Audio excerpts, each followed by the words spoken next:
আসসালামু আলাইকুম। অনেক প্রবলেমের পরে আলহামদুলিল্লাহ আবার কাজ শুরু হয়ে গিয়েছে।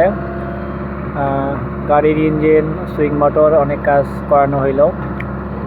এখন আবার সুন্দরভাবে কাজ চলতেছে আলহামদুলিল্লাহ।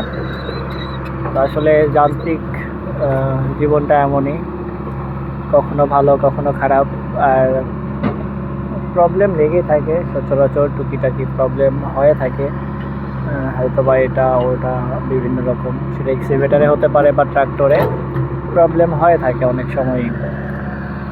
এগুলি মেনে নিয়েই আসলে বিজনেস করতে হয়।